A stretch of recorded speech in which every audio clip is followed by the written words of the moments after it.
वाला अली सैयदिना।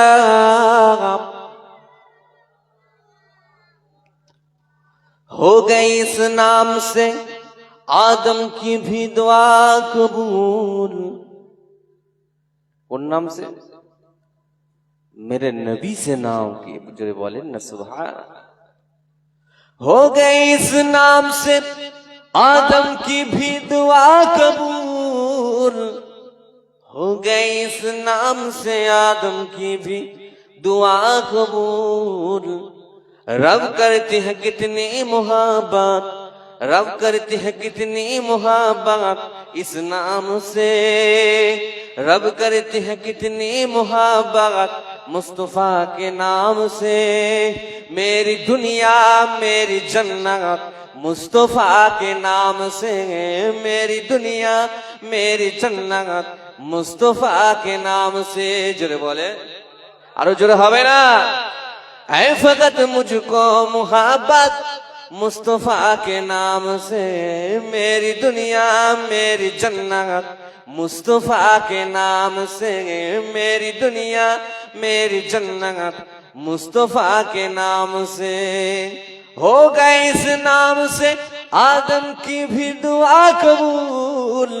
रब करते हैं कितने मुहाबत, रब करते हैं कितने मुहाबत इस नाम से। मेरी दुनिया मेरी जन्नत मुस्तफा के नाम से। मेरी दुनिया मेरी जन्नत मुस्तफा के नाम से। अल्लाहुम्मा सल्ली अला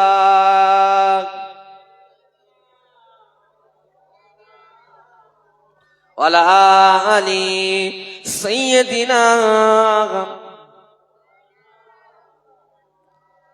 আমার জিন্দেগি তামাম আমি লিখব নবীর নাম। আমার জিন্দেগি তামাম আমি গাইব নবীর নাম। আমি জানাই সালাম ও সালাম। আমার জিন্দেগি তামাম আমি লিখব নবীর নাম। আমি গাইব নবীর নাম সালাম ও সালাম। আমি তোমারই দিওয়ানা তোমায় আমি ছাড়বো না। তুমি আমারই দিওয়ানা আমি তোমাকে ছাড়বো না। আমার জিন্দেগি তামাম আমি লিখব নবীর নাম সালাম ও সালাম। আল্লাহুম্মা সাল্লি আলা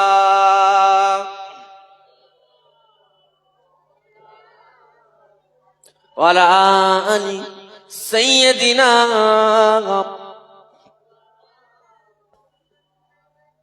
قال الله تعالى في كلامه المجيد اهدنا الصراط المستقيم صراط الذين أنعمت عليهم. وقال النبي صلى الله عليه وسلم تنكه المرة لأربع لمالها لحصابها ولجمالها ولدينها فاظفره بذات الدين.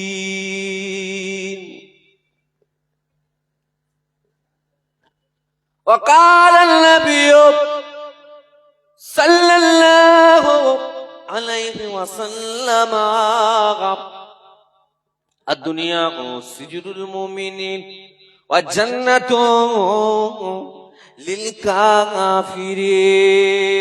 للكافرين إلى آخر الحديث أو كما قال عليه الصلاة والسلام.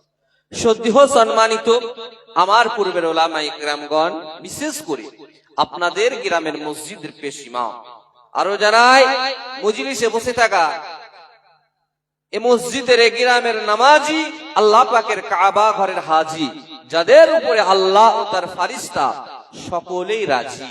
আরো জানাই মজলিসে বসে থাকা ছোট ছোট কচি কচি নান্নাসা বাচ্চা, যারা ঈদের দিন খেয়েছে কেজি কেজি লাচ্চা, বড় হয়ে হতে চাই ইমানদার সাচ্চা, এদের প্রতিও আমার অন্তঃস্থল থেকে গোলাপের শুভেচ্ছা। আরো জানাই দূর থেকে শুনছেন মা আর বোন, গতকালকেও পর্যন্ত যাদের কানে ছিল হেডফোন, যে যেমন চালাচ্ছিল তেমন সব ফেলে রেখে তারাও আজকে জলসায় দিয়েছে মন। দূর থেকে শুনছেন ঘোষপাড়া, রায়পাড়া, অমুসলিম হিন্দু পাড়া থেকে আমার যদু ভাই, বাজার থেকে জয়নাল ভাই, মধু ভাই, মইদুল ভাই, জাতি ধর্ম দলগত বৈষম্য নির্বিশেষে সকলকে জানাই আন্তরিক শুভেচ্ছা অভিনন্দন। আল্লাহ পাকের রহমত সকল ইমানদার মোমেন মুত্তাকির উপর বর্ষিত হোক, সকলে বলেন আল্লাহুম্মা আমিন। तो तकरीर करने से पहले मैं एक बात बताना चाहता हूं, मैं क्या कहूं, कैसे कहूं, किससे कहूं, আমি কি বলবো, কেমন করে বলবো, কাকে বলবো। मैं जो कहूं, जैसे कहूं, जिससे कहूं, আমি যা বলবো, যেমন করে বলবো, যাকে বলবো, जिसका खिलाफ होगा वो लूट जाएगा, যার বিরুদ্ধে যাবে সেই নারাজ হয়ে যাবে। সুদখোর, মদখোর, জিনাখোর, ফেরিবাজ, ধোঁকাবাজ, বেনামাজি, বেরোজগার, যার বিরুদ্ধে বলবেন সেই দুশ্মন। और अगर मैं आप लोगों को खुश कर दूं तो रब लूट जाएगा, আপনাদেরকে খুশি করে দিলে কিন্তু আল্লাহ নারাজ হয়ে যাবে। আমার ওয়াজের উদ্দেশ্য যদি হয় যে আমাকে এই যুবক ভাইরা ভালোবাসে, এই পাড়ার ছেলেরা ভালোবাসে, এদেরকে একটু তেল লাগিয়ে ওয়াজ করি, আপনাদের মন ভুলানো যদি ওয়াজ করি, তাহলে আল্লাহ কিন্তু নারাজ হয়ে যাবে। আল্লাহকে নারাজ করতে কেউ চান? কেউ কি জাহান্নামে যেতে চান? তাহলে আমি কেন যাব? और अगर मैं आप लोगों को खुश कर दूं तो रब लुट जाएगा, আমি আপনাদেরকে খুশি করতে গেলে আল্লাহ নারাজ হয়ে যাবে। तो जो अल्लाह ने फरमाया, जो कुरान में है, जो हदीस में है, जो मेरे रसूल ने बोला, मेरे रसूल ने जो फरमाया, वही बात बुलाया जाएगा। जोरे बोलें ना सुभान। ওই কথাটা শুনবেন তো, যেটা নবী বলেছে কোরআন হাদিসে যেটা আছে সেটাই তো শুনবেন, নাকি একটু গেঁজাখড়ি কথা বলবেন? এখন আবার ছেলেরা দলিল ছাড়া কথা শুনে না, রেফারেন্স ছাড়া কথা শুনে না, তাই তো? আগেকারের হুজুরের ওয়াজ করে দিত, কিতাবে আছে বাবা, বললো ঠিক আছে হুজুর, শুনে নিল, আমল করলো। এখন ছেলেরা আবার ডিজিটাল ছেলে। এই গত দুদিন আগে ওয়াজ করতে গেছি আরামবাগের এক জায়গায়, বলতো হুজুর একটু ডিজিটাল ওয়াজ করুন, ছেলে মেয়েদেরকে একটু ধুলাই দিতে হবে, না হলে হবে না। তো এখন ছেলে মেয়েরা, এখন ডিজিটাল যুগে ডিজিটাল ছেলে মেয়ে রেফারেন্স ছাড়া ওয়াজ শুনে না, এদের ইন্টারন্যাশনাল বক্তাদের ওয়াজ শুনছে, এরা মিজানুর রহমান আজহারির ওয়াজ শুনে, এরা ডক্টর জাকির নায়েকের বক্তব্য শুনে, এরা সৌদির আব্দুর রহমান আস-সুদাই সাহেবের লেকচার শুনে, এরা বড় বড় হুজুরদের ওয়াজ শুনে। তো এদেরকে যদি এখন আমি গেঁজা করে ওয়াজ শোনাই, বসবে না। কেন? আমি হুজুর, আমারও জ্ঞান রাখতে হবে। আমার সামনে যারা বসে আছে এখানে সর্বশ্রেণীর মানুষ আছে, এখানে master, doctor, engineer, is, IPS, অনলাইনে শুনছেন, লাইভে শুনছেন, অমুসলিম হিন্দু ভাইরা সম্প্রীতি, সৌহার্দ্য, ভালোবাসা, ভ্রাতৃত্ব বজায় রেখে কথা বলতে হবে। একটা স্কুলে আমি ক্লাস করতে যখন যাব, ক্লাস 7 এর ক্লাসে ক্লাস 7 এর স্টুডেন্ট থাকে, 8 এর ক্লাসে ঢুকলাম, 8 এর স্টুডেন্ট, 9 এর ক্লাসে 9 এর স্টুডেন্ট। সেখানে বোঝানো, তাদেরকে ক্লাস নেওয়া সহজ, কিন্তু আপনাদের কাছে আলোচনা করা বহু কঠিন। কেন? সর্বশ্রেণীর মানুষ এখানে আছে, সবার মন জয় করা সম্ভব নয়। তো আমাকে একজনেরই মন জয় করতে হবে, তিনি হলেন আল্লাহ, যিনি কিনা লিল্লাহি মা ফিস সামাওয়াতি ওয়াল আরদ, আসমান আর জমিনের মালিক। সে আল্লাহকে যিনি খুশি করতে পারবে, সেই দুনিয়া এবং আখিরাতে ভালো থাকবে। জোরে বলেন না সুবহানাল্লাহ, নারে তাকবীর। সেই আল্লাহ বলছেন কুরআন শরীফের পারা নম্বর 28, পৃষ্ঠা নম্বর 5, লাইন নম্বর 8, আয়াত নম্বর 7, সূরা নম্বর 59, সূরার নাম সূরা হাসর। আল্লাহ বললেন, ওমা আতাকুমুর রাসূলু ফাখুযুহু ওমা নাহাকুম আনহু ফান্তাহু। আমার রাসূল যেটা আদেশ করেছে সেটা গ্রহণ করে নাও, স্বীকার করে নাও, অ্যাকসেপ্ট করে নাও। আমার রাসূল যেটা নিষেধ করেছে সেটা তোমরা ছেড়ে দাও, বর্জন করো, সেটাকে তোমরা ঘৃণা করো। তো রাসূলের আদেশ কি নিষেধ কি সব জানি আমরা। আমরা 30 বছর ধরে ওয়াজ শুনছি, 40 বছর ধরে ওয়াজ শুনছি, ইন্টারনেটে ওয়াজ শুনছি, ইন্টারন্যাশনাল হুজুরদের ওয়াজ শুনছি, পুরপুরা হুজুরদের ওয়াজ শুনছি। আমাদের ওয়াজ শুনে শুনে আমরা এক একজন বক্তা হয়ে গেছি, মৌলানা হয়ে গেছি, মুফতি হয়ে গেছি। তো আজকের আলোচনার মাহফিলের উদ্দেশ্য হলো এই জান্নাতের বাগান তৈরি করা, উদ্দেশ্য হলো কমিউনিটি ডেভেলপমেন্ট করা, জাতিকে দ্বীনের খেদমত শোনানো, দ্বীনের আলোচনা শোনানো, তাফসীরের কথা শোনানো। তো ভাই আমার দোস্ত আমার, কি আলোচনা করব, কি সাবজেক্ট আপনাদের সামনে রাখবো? সাবজেক্ট একটাই, এসআইআর করেছেন ভারতীয় নাগরিকত্ব প্রমাণ করার জন্য, ভারতে শান্তিভাবে বাস করার জন্য। কথা ঠিক কিনা? কিন্তু আপনি দুনিয়ায় 60 বছর 70 বছর থাকবেন, তার জন্য এসআইআর করলেন। ঘন্টার পর ঘন্টা বিডিও অফিসে লাইন দিয়ে আপনি voter card, Aadhaar card, ration card, school certificate সমস্ত ডকুমেন্টস করলেন। কিন্তু যেখানে আপনি অনন্তকাল থাকবেন, যেখানে আপনি যুগের পর যুগ, মাসের পর মাস, বছরের পর বছর, হাজার হাজার বছর থাকবেন, যেখানে আর মৃত্যু হবে না, সেই অনন্তকালের জায়গা আখিরাত, যেটার নাম জান্নাত, এই জান্নাতে থাকার জন্য আপনি কি এসআইআর করেছেন? জান্নাতে থাকতে গেলে সেখানেও আপনাকে নাগরিকত্ব প্রমাণ করতে হবে। সেখানে আপনার নাগরিকত্ব প্রমাণ করার জন্য যে ভোটার কার্ড লাগবে, সেই ভোটার কার্ডটা নির্বাচন কমিশনার দুনিয়ার কোন লোকের স্ট্যাম্প মারা, অ্যাটেস্টেড করা ভোটার কার্ড নয়। সেই ভোটার কার্ডটার নাম হচ্ছে ঈমান। জোরে বলেন না সুবহানাল্লাহ। তাহলে জান্নাতে যাওয়ার ভোটার কার্ডের নাম কি? ঈমান। তাহলে এসআইআর করে আপনাকেও জান্নাতে যাওয়ার ভোটার কার্ডটা রেডি করতে হবে, তবেই আপনি জান্নাতে যেতে পারবেন। যদি আপনার কোনো ডকুমেন্টসে ভুল থাকে, নামাজ নামক ডকুমেন্টস, রোজা নামক ডকুমেন্টস, হজ নামক ডকুমেন্টস, যাকাত নামক ডকুমেন্টস, আপনার বিভিন্ন সদকা ফিতরা নামক ডকুমেন্টসে যদি কোনো একটা ভুল থেকে যায়, তাহলে কিন্তু আপনার আন্ডার অ্যাডজুডিকেশন হয়ে যেতে পারে।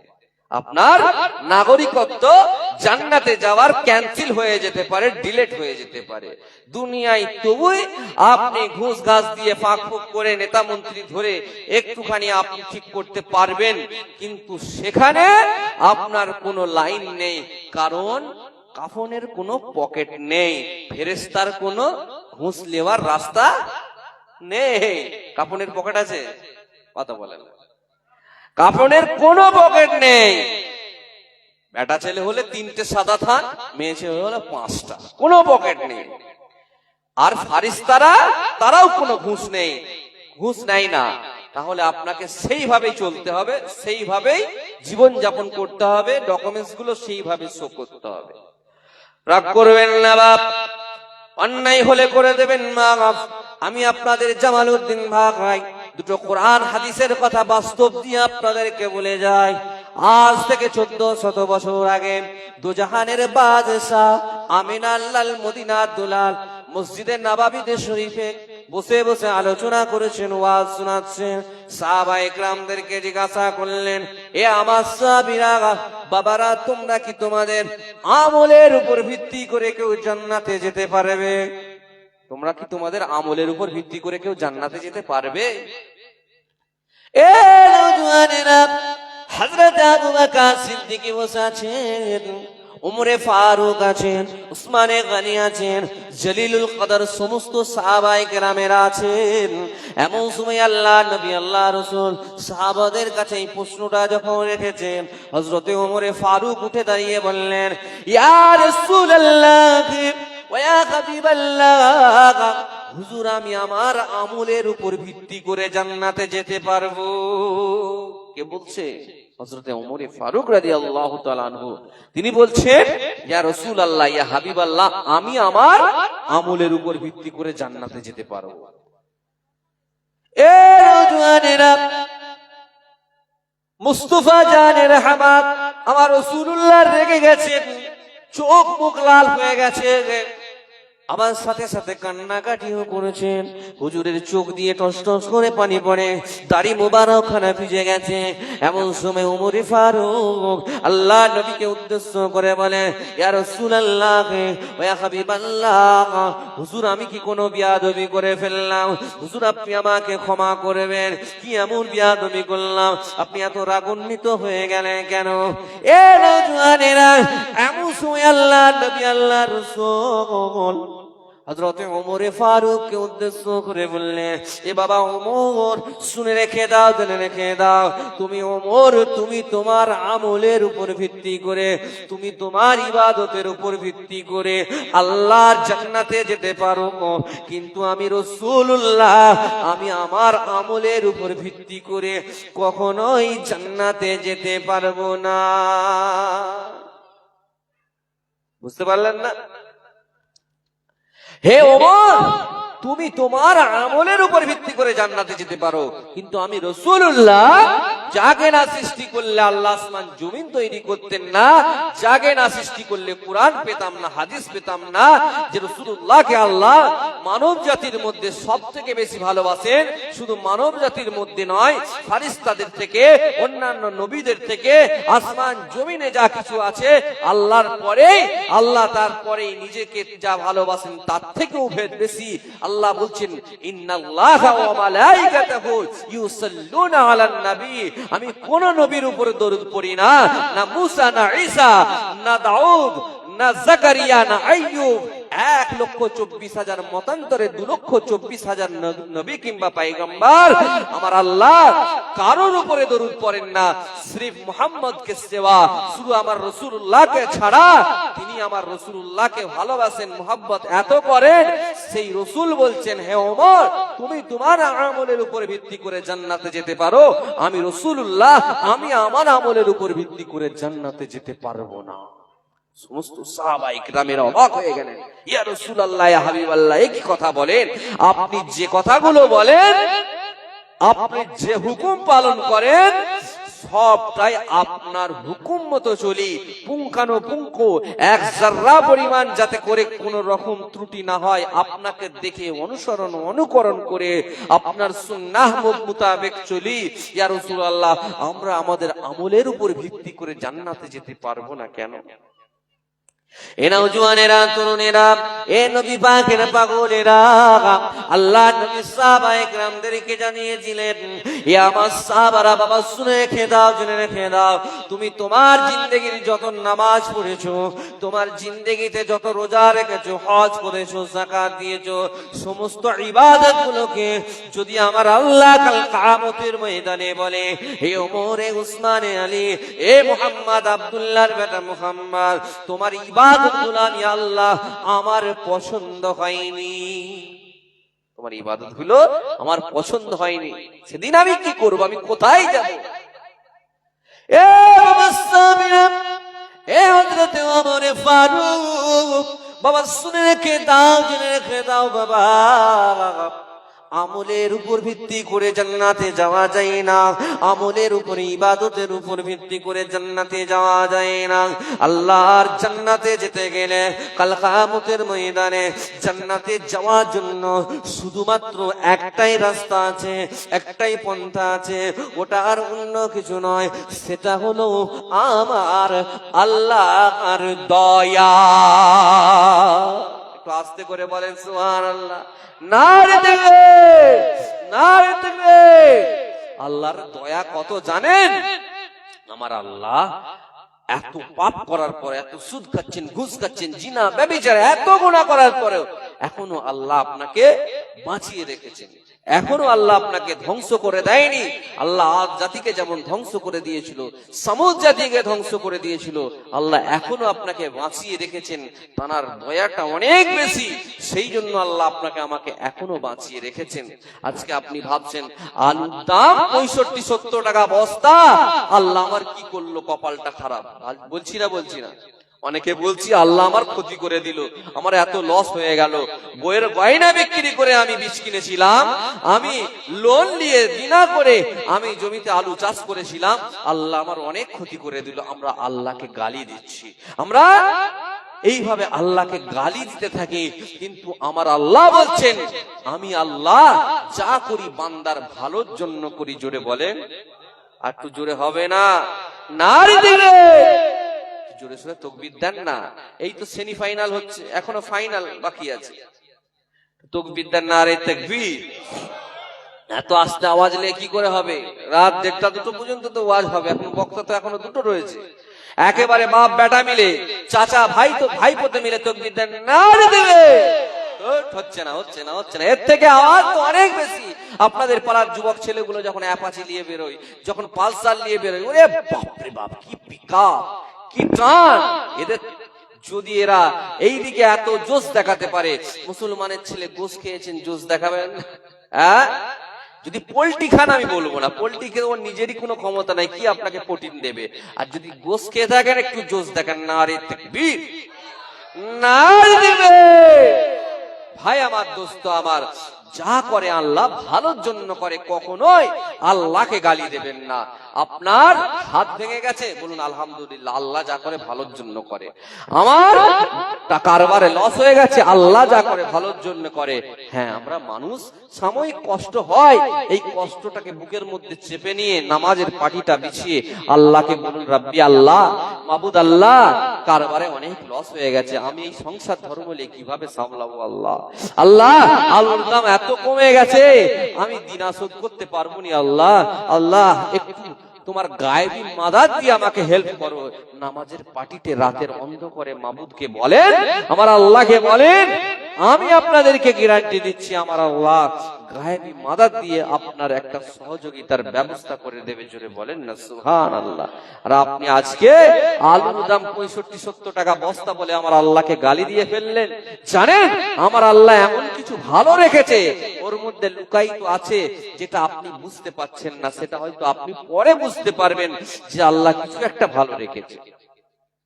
এক ব্যক্তি, মনে করেন আপনাদের গ্রামেরই এক ব্যক্তি, কোটিপতি মানুষ, মুম্বাই কি দিল্লি যেতে হবে, কোটি টাকার একটা প্রজেক্ট আছে। কত টাকা? কোটি টাকার একটা প্রজেক্ট আছে। জলসা শেষ হবে দুটোই, সকাল 6টায় প্লেন আছে, দুটোই জলসা শেষ হবে, গাড়ি রেডি করা আছে, প্রাইভেট কারে করে সঙ্গে সঙ্গে বেরিয়ে যাবে। একেবারে সকাল 6টায় 2 ঘন্টা আগে তো যেতে হয় এয়ারপোর্টে। হ্যাঁ, বোর্ডিং পাস আছে, তো সেই হিসেবে তিনি চিন্তা ভাবনা করে গাড়ি টাড়ি সব রেডি করে রেখেছেন যে মুম্বাই আমাকে কালকে যেতেই হবে, না হলে কয়েক কোটি টাকার একটা প্রজেক্ট নষ্ট হয়ে যাবে। আমি আপনাকে বোঝাতে চাইছি যে আল্লাহ যা করে ভালোর জন্য করে। কেমন শোনেন তো, লোকটা প্রাইভেট কার রেডি করে রেখেছে, ওয়াজ শেষ হয়েছে, গাড়িতে উঠেছে, এমন সময় লোকটা চাপাডাঙ্গা পার করেছে, গজার মোড় পার করেছে, সিয়াখালা পার করেছে, আস্তে আস্তে ডানকুনির মোড়ে যখন গেছে, সকাল 6টায় তার ফ্লাইট আছে, আর ডানকুনির জামে সেই লোকটা ফেসে গেছে। এ নওজওয়ানেরা, আপনি আমি রক্ত মাংসের মানুষ, ওই গাড়ির মধ্যে বসে বসে ইয়া নাফসি করে কখন জাম ছাড়বে, কখন আমি এয়ারপোর্টে পৌঁছাবো, কখন জামটা ক্লিয়ার হবে, কখন আমি এয়ারপোর্টে পৌঁছাবো। এই নওজওয়ানেরা ঘন্টার পর ঘন্টা যখন জামেতে রাস্তাটা এমন করে, ওখানে টাইমটা ওভার হয়ে গেল, সকাল 6টা বেজে গেল। সকাল 6টা যখন বেজে গেল, মনটা বড় খারাপ হয়ে গেল। আহারে, আমি মুম্বাই যেতে পারলাম না, আমি দিল্লি যেতে পারলাম না, আমার কয়েক কোটি টাকার প্রজেক্ট নষ্ট হয়ে গেল, আজকে প্রজেক্টটা আমার হাত ছাড়া হয়ে গেল। আহারে, আমার আল্লাহ আমার এত বড় ক্ষতি করে দিল। আপনি বসে বসে আল্লাহকে গালিগালাজ করেছেন, কেননা আপনার ইমানটা বড় কমজোরি, আপনি আল্লাহকে গালিগালাজ করতে লেগেছেন। এ নওজওয়ানেরা, তরুণেরা, মনটা বড় খারাপ, আর তো যাবার কোনো লাইন নেই।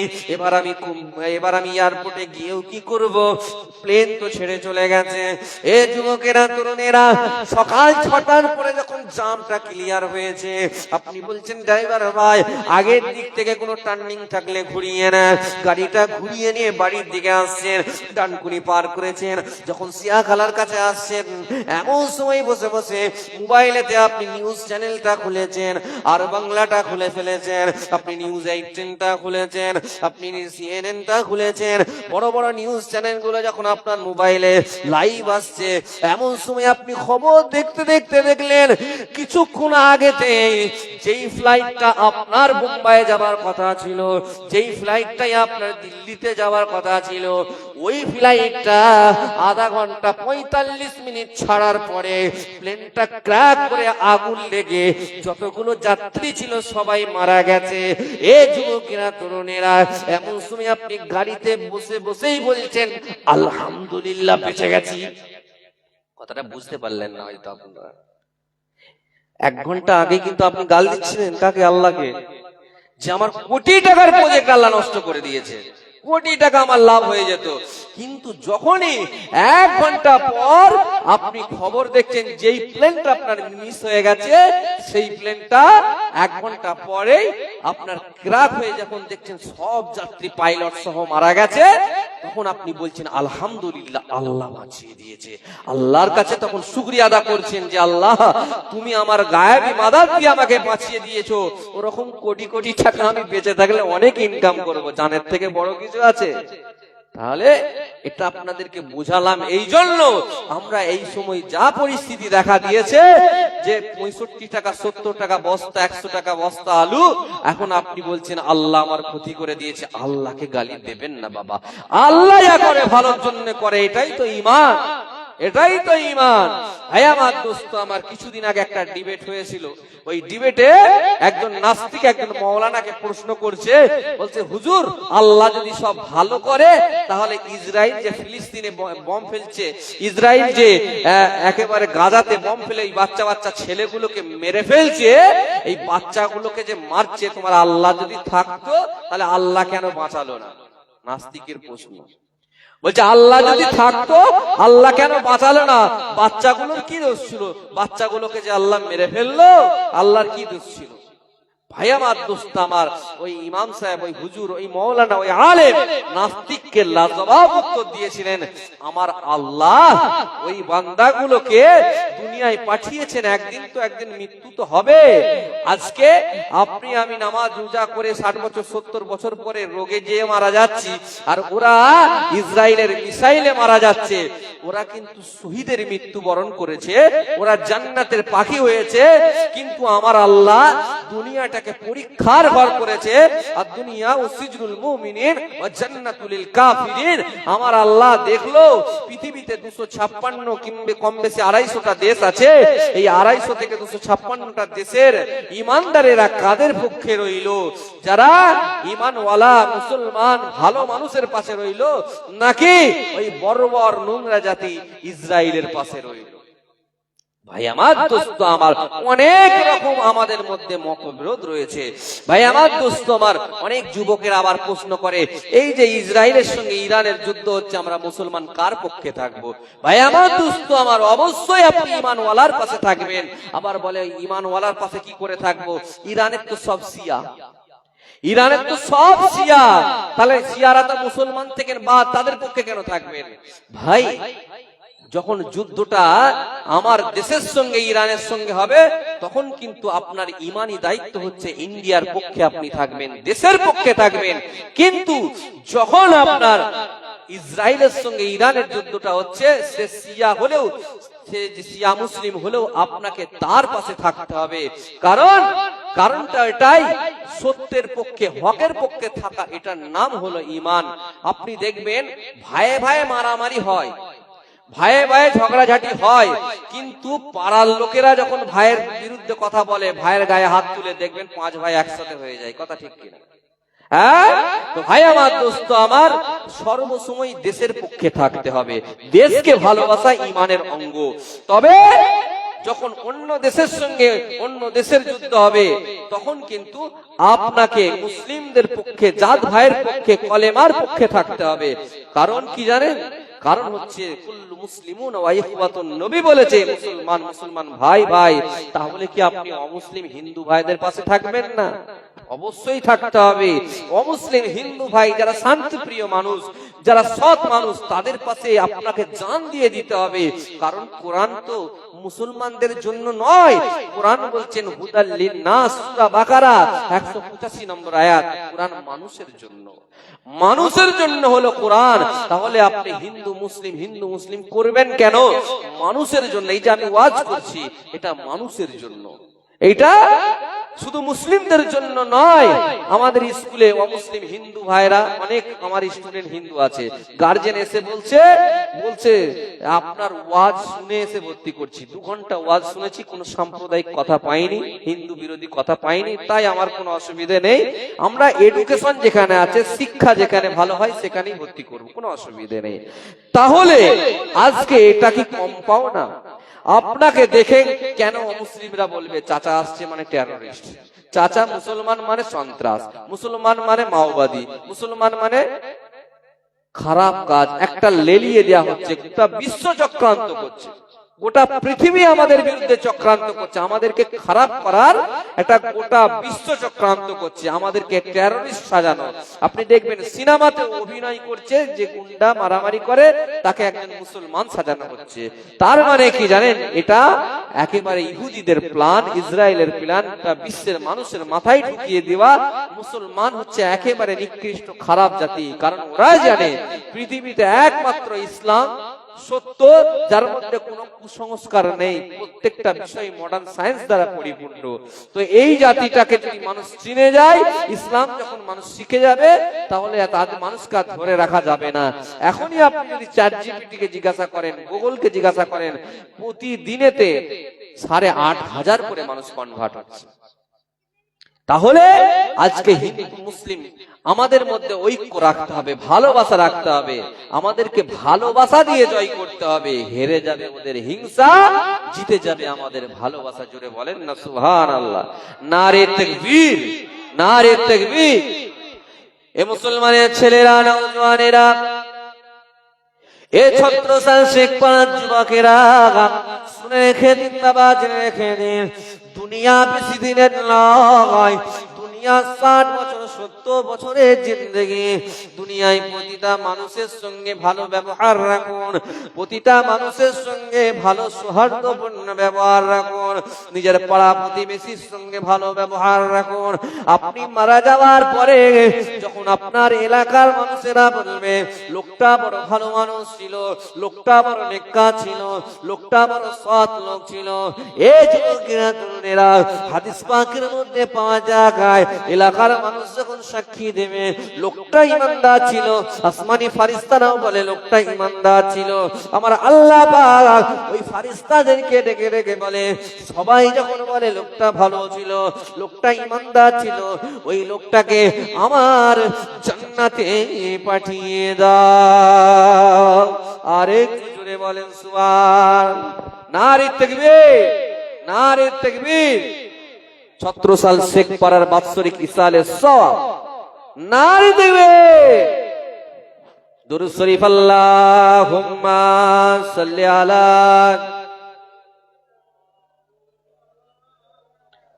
ওয়া আলা আলি।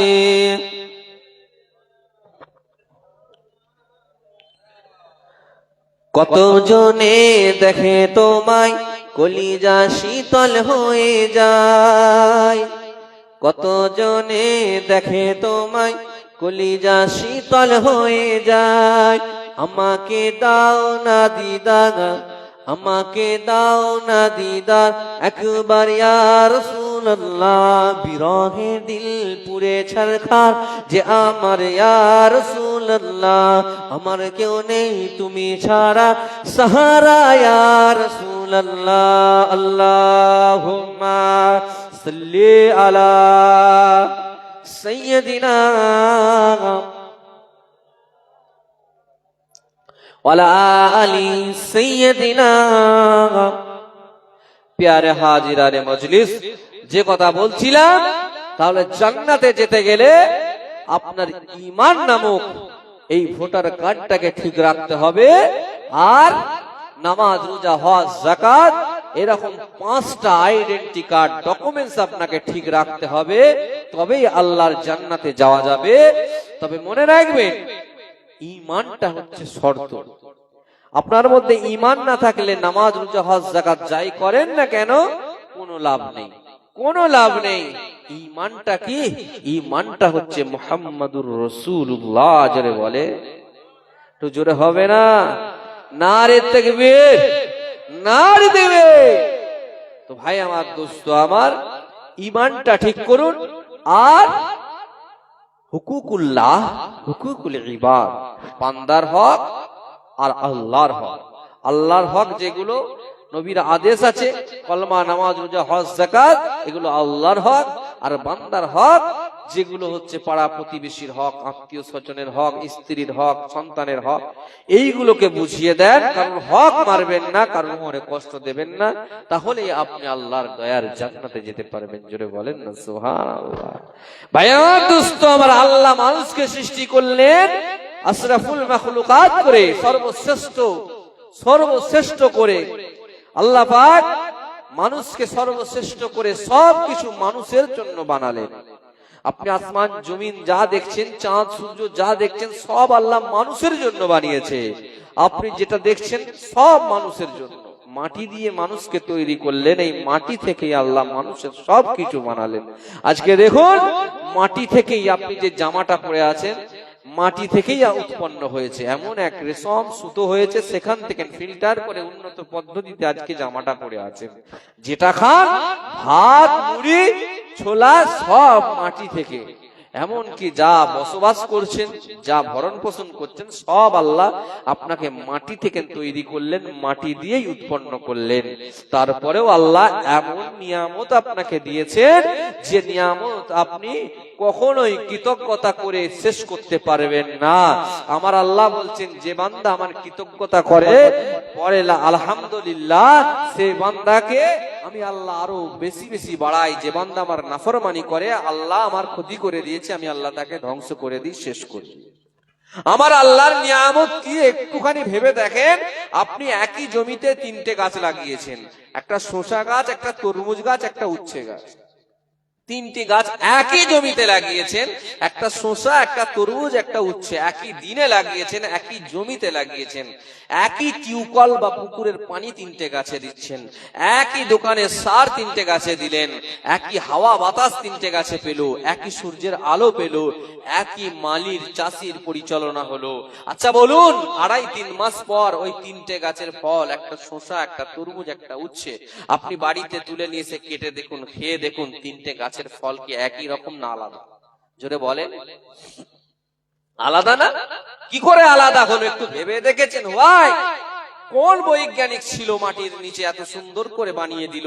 শসাটা একরকম খেতে, তরমুজটা খুব সুস্বাদু, রোজার মাসে তরমুজ ছাড়া মনটা ভরছে না।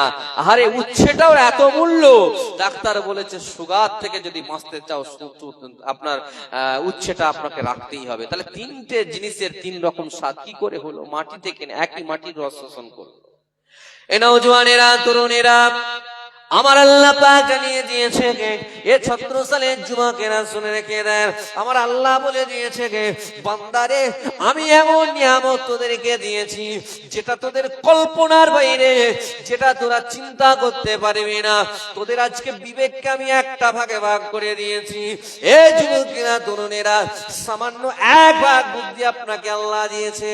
আল্লাহ পাক বলেন, আমি আমার বিবেক বুদ্ধিকে 100 ভাগে ভাগ করে দিয়েছি। 100 ভাগে ভাগ করে 1 ভাগ বান্দাদেরকে দিয়েছি। সেই 1 ভাগ বুদ্ধি নিয়ে, বিবেক নিয়ে মানুষ আজকে কত কিছু না বানিয়ে ফেললো। গাড়ি, বাড়ি, ঘর দোর, ঠান্ডা গাড়ি, ঠান্ডা বাড়ি, আর এরোপ্লেন বানিয়েছে, হেলিকপ্টার বানিয়েছে, আর্টিফিশিয়াল ইন্টেলিজেন্স বানিয়ে ফেললো, এআই রোবোটিং বানিয়ে ফেললো। এই যুবকেরা, তরুণেরা, এই মোবাইল বানিয়ে ফেললো। মোবাইল এমন বানিয়ে ফেলে গোটা বিশ্ব আজকে মোবাইলের পাগল। যুবকেরা 2 মাস 4 মাস ছাড়া মোবাইল চেঞ্জ করে। এ নওজওয়ানেরা, একটুখানি চিন্তা করে দেখেন, একটা মোবাইল আপনার হাতে থাকলে ঘড়ির কোনো প্রয়োজন নেই। একটা মোবাইল আপনার কাছে থাকলে টর্চ লাইটের কোনো প্রয়োজন নাই। একটা মোবাইল আপনার কাছে থাকলে দোকানে ক্যালকুলেটরের প্রয়োজন নাই। একটা মোবাইল আপনার কাছে থাকলে আপনার ইন্টারনেটের প্রয়োজন নাই। মোবাইল থেকেই কাজ হয়ে যাচ্ছে। এ যুবকেরা, মোবাইল আপনাকে কত রকমের ফ্যাসিলিটি দিয়েছে। তবে আমি কোন মোবাইলের অ্যাড করতে চাই না। আমি কার অ্যাড করছি একটু বুঝে নেন। যে আল্লাহ মানুষকে একটা বুদ্ধি দিয়েছে, ওই একটা বুদ্ধি দিয়ে, একটা ইলম দিয়ে মানুষ আজকে চন্দ্রযান বানিয়ে ফেললো, নাসার গবেষণা করে ফেললো। এই যুবকেরা মিসাইল বানিয়ে ফেললো, পরমাণু বানিয়ে ফেললো, চন্দ্রযান পর্যন্ত পৌঁছে গেল। শুধু তাই নয়, তাম বিশ্বকে আজকে ক্ষমতা দেওয়ার মতন মানুষ আজকে ক্ষমতা আবিষ্কার করে ফেললো। একটা বুদ্ধি দিয়ে যদি এত কিছু করতে পারে, আমার আল্লাহ যাকে বানিয়েছে এই দুনিয়া আসমান জমিন, সে আল্লাহর কাছে এখনো 99টা ইলম আছে, 99 ভাগ ইলম আছে, জ্ঞান আছে, সে আল্লাহর জ্ঞানটা কতটা হতে পারে চিন্তা করে দেখো। আমার আল্লাহ বলছেন আপনি জান্নাতে যখন যাবেন, জান্নাতে শুধু ভাববেন যে আমি আপেল খাবো, আমার আল্লাহ সঙ্গে সঙ্গে আপেলকে আপনার সামনে পাঠিয়ে দেবে। আপনি বলবেন নাশপাতি খাবো, আপনার চোখের সামনে এসে যাবে। আপনি বলবেন আঙ্গুর খাবো, দামি দামি জান্নাতি খাবার খাবো। আপনি খালি নিয়তটা করবেন, আপনি শুধু কল্পনা করবেন, আল্লাহ আপনার জান্নাতের ফেরেশতা দ্বারা আপনার চোখের সামনে পাঠিয়ে দেবে। এই যুবকেরা, তরুণেরা, দুনিয়ার খাবারের থেকে যে খাবারের স্বাদ 70 গুণ বেশি আল্লাহ বানিয়ে দিয়েছে। জোরে বলেন সুবহানাল্লাহ। দিবে ভাই আমার, দোস্ত আমার, আজকে ছেলে 20,000 টাকা ইনকাম করতে শিখেছে মাসে।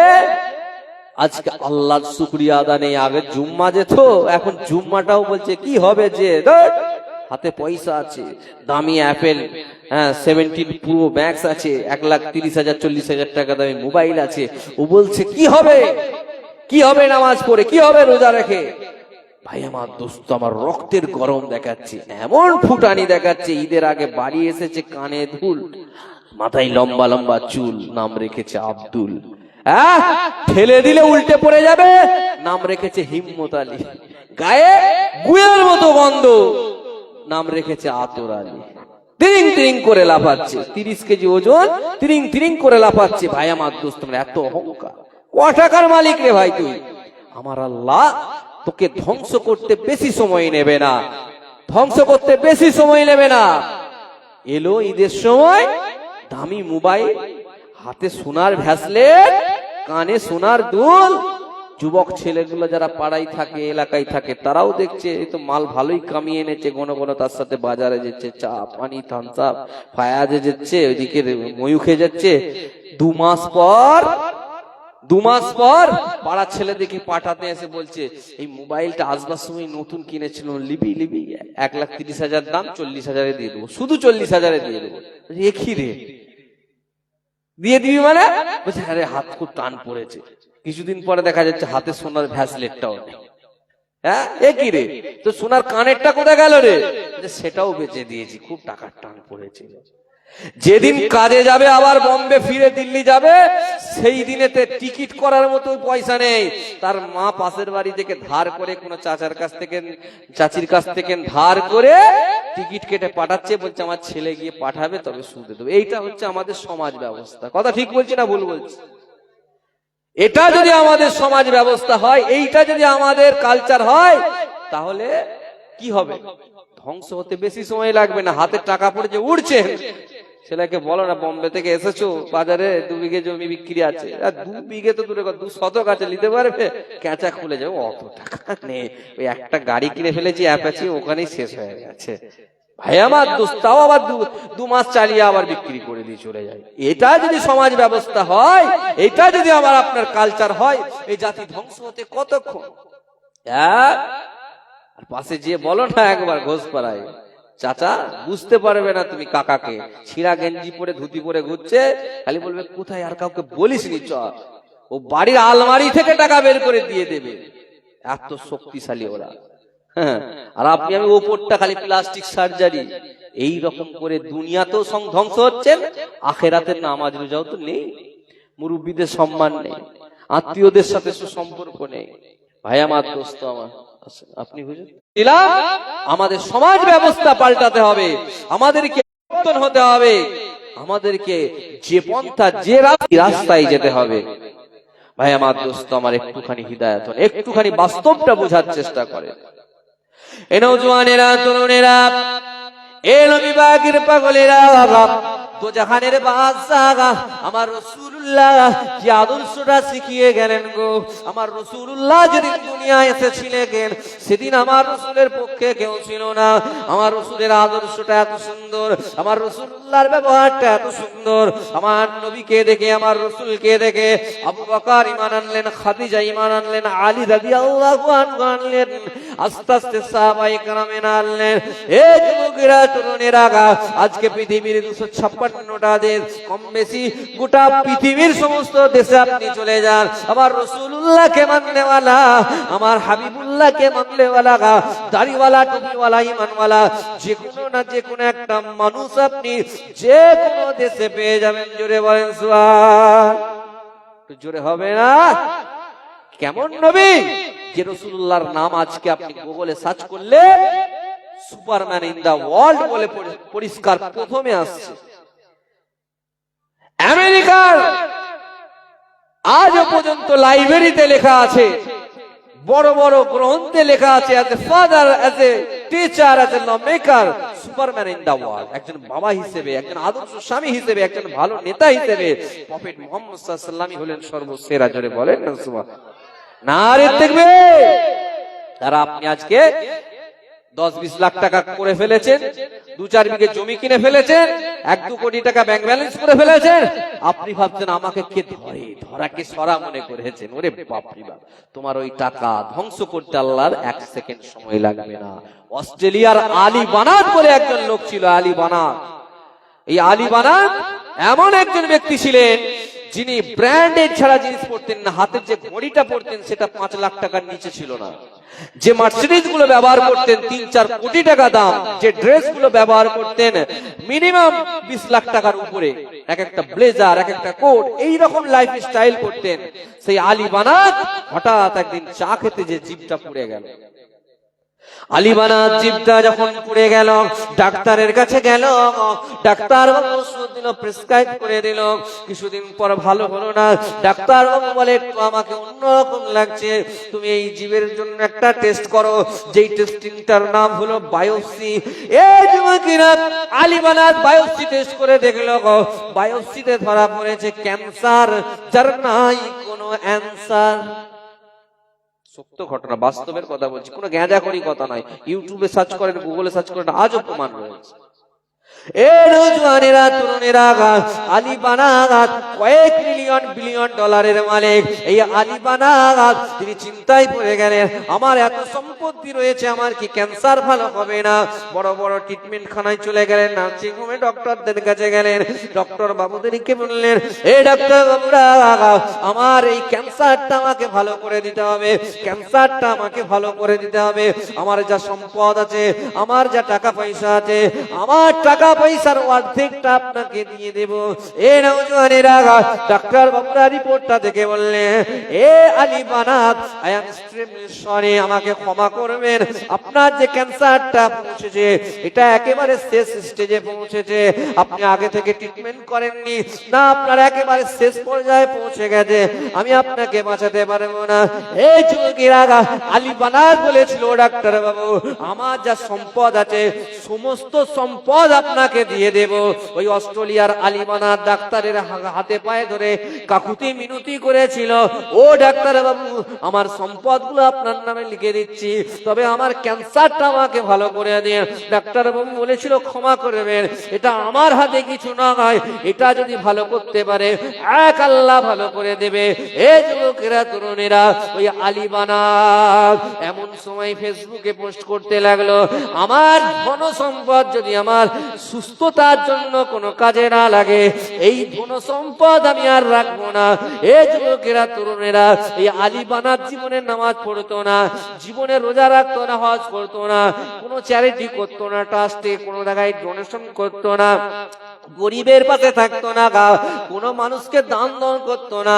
সমস্ত টাকা পয়সা ইনকাম করেছে, যাকাত তো দূরের কথা, যা অর্থ ইনকাম করেছে, নিজে আয়েশ করেছে, সুখ করেছে, বিলাসিতা করেছে। ওই আলী বানাত মরণের সময় যখন ক্যান্সার শেষ স্টেজে দেখা দিয়েছে, তখন বলছে, না, এই টাকা পয়সা আমি আর রাখবো না, সমস্ত চ্যারিটিতে দান করে দেব। আস্তে আস্তে সমস্ত জায়গায় দান শুরু করে দিল, বিভিন্ন চ্যারিটি ট্রাস্টে দান করে করে। হাসপাতালের বেডে শেষ মুহূর্তে ডাক্তার বাবুরা জিজ্ঞাসা করেছে, হে আলী বানাত, বলো বলো, তুমি কেমন আছো, কেমন আছো বলো। আইসিইউতে রয়েছে, শেষ মুহূর্তে মিডিয়া প্রশ্ন করছে, হে আলী বানাত, তোমার জীবনের শেষ মুহূর্তে তুমি বিশ্ববাসীকে কি বার্তা দেবে বলো। আলী বানাত বলেছিল, হে বিশ্বের মানুষেরা, শুনে রেখে দাও, জেনে রেখে দাও, আমার আল্লাহ আমাকে টাকা পয়সা, ধন দৌলত, অনেক অনেক বড় নিয়ামত দিয়েছিল। তবে শুনে রেখে দাও, জেনে রেখে দাও, টাকা পয়সা ধন দৌলত এত নিয়ামতের থেকেও আরো বড় নিয়ামত যেটা, সেটা হলো আল্লাহ আমাকে ক্যান্সার নামক যে নিয়ামত দিয়েছে। এই নিয়ামতটা না পেলে আমি প্রকৃত আল্লাহকে চিনতে পারতাম না।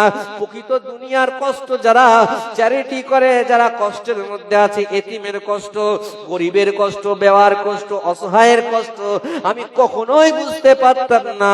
আলী বানাত কাঁদতে কাঁদতে শেষ নিঃশ্বাস ত্যাগ করেছিলেন। হে যুবকেরা, তরুণেরা, তবে আলী বানাত মরার আগে সংসারের জন্য সামান্য রেখে সমস্ত টাকা পয়সা সমস্ত চ্যারিটি করে দান করে দিয়েছিলেন। জোরে বলেন সুবহানাল্লাহ। আল্লাহুম্মা সাল্লি আলা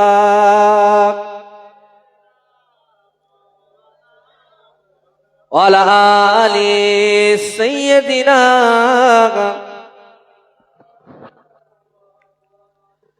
जो पूछा नबी ने क्या कुछ और भी छोड़ा, वो सिद्दीक़ अकबर के होठों पे आया।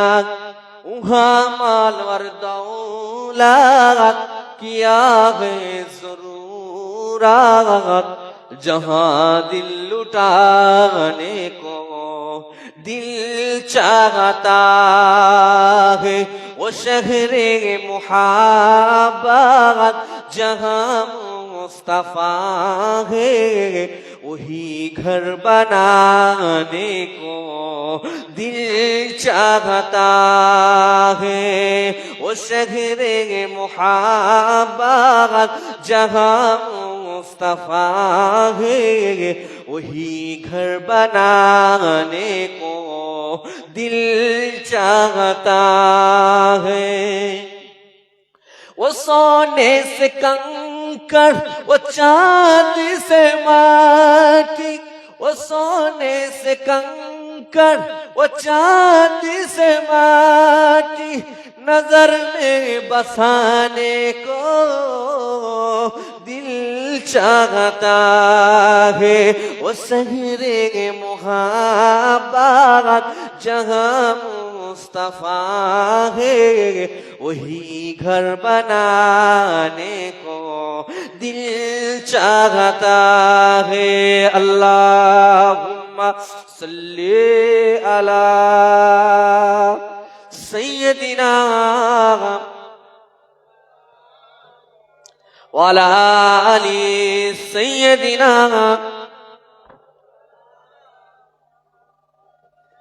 প্যারে হাজিরানে মজলিস, তাহলে কি আলোচনা বুঝলেন? যে দুনিয়ায় টাকা পয়সা ধন দৌলত এটা বড় জিনিস নয়, তবে দুনিয়ায় বাঁচতে গেলে টাকা পয়সা অবশ্যই দরকার। টাকা পয়সা দরকার নেই কে আপনাকে বলেছে? যে হুজুর ওয়াজ করে যে খেজুর পাটাই শুয়ে শুয়ে জিন্দেগি কাটিয়ে দাও, ভিক্ষাবৃত্তি করে জিন্দেগি কাটিয়ে দাও, ভিক্ষার নাম ইসলাম না, এটা ভুল কথা। ইসলাম সর্বশ্রেষ্ঠ, ইসলাম মডার্ন এডুকেশনের নাম, ইসলাম সুন্দর লাইফ স্টাইলের নাম। আপনাকে দেখে তো অমুসলিমরা শিখবে, আপনি অমুসলিমদের থেকে কেন ধার করবেন? আপনি নামাজের বারবার বলছেন কোরআনের আয়াত, রব্বানা আতিনা ফিদ দুনিয়া হাসানাতাও ওয়া ফিল আখিরাতি হাসানাতাও ওয়া কিনা আযাবান্নার। আপনি বলছেন আল্লাহ আমাকে দুনিয়া এবং আখিরাতে ভালো রাখুন। বলছি না, দুনিয়া এবং আখিরাতে ভালো থাকুন। দুনিয়া এবং আখিরাতে ভালো থাকতে গেলে আপনার আখিরাতে ভালো থাকার জন্য নামাজ, রোজা, হজ, যাকাত, আল্লাহর ইবাদত গুলো করছেন, কিন্তু দুনিয়ায় ভালো থাকার জন্য কি করেছেন? দুনিয়ায় ভালো থাকার জন্য ওই পাটাই বসেন, পরচর্চা, পরগিল্লা।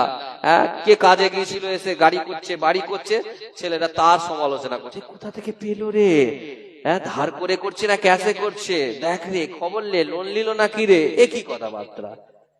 আপনার মধ্যে হিংসা আছে তখনই বুঝতে পারবেন যখন দেখবেন পাড়ার একটা ছেলে বাইক কিনেছে, পাড়ার একটা ছেলে দুতলা ঘর করছে, আপনার মধ্যে কষ্ট হচ্ছে, কোথা পেল রে। এই প্রশ্ন যখন আসবে জানবেন আপনার মধ্যে হিংসার বাসা বেঁধে গেছে। আর এই হিংসুককে আল্লাহ পছন্দ করেন না। তখনই তওবা ইস্তিগফার করুন। ভাই আল্লাহ উনাকে দিয়েছে, আপনাকে দেবে না। আল্লাহর ভান্ডারে কমি আছে, সে কষ্ট করেছে, মেহনত করেছে, তাই পেয়েছে।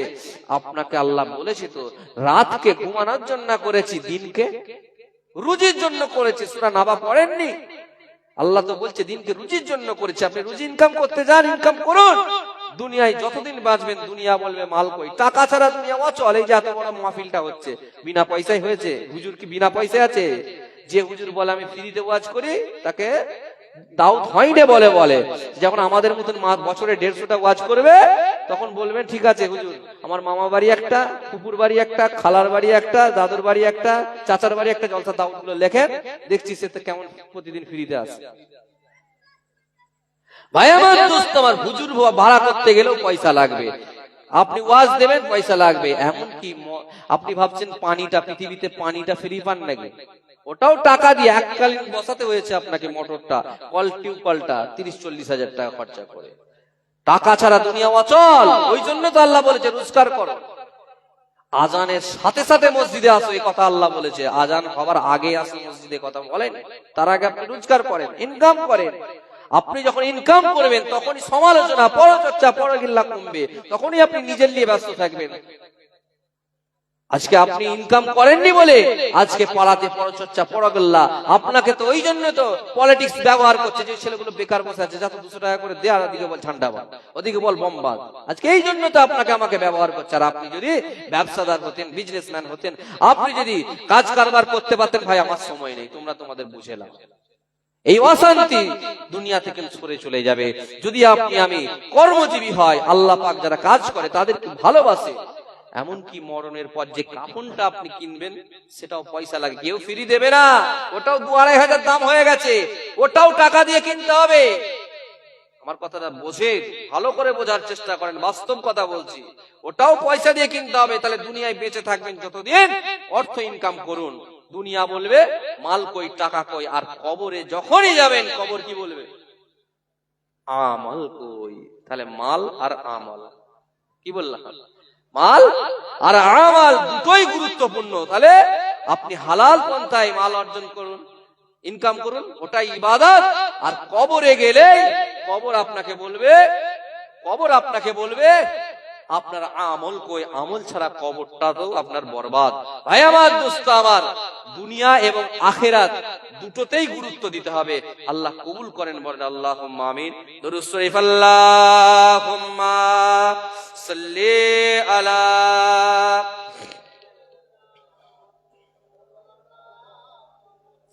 ওয়ালা আলি।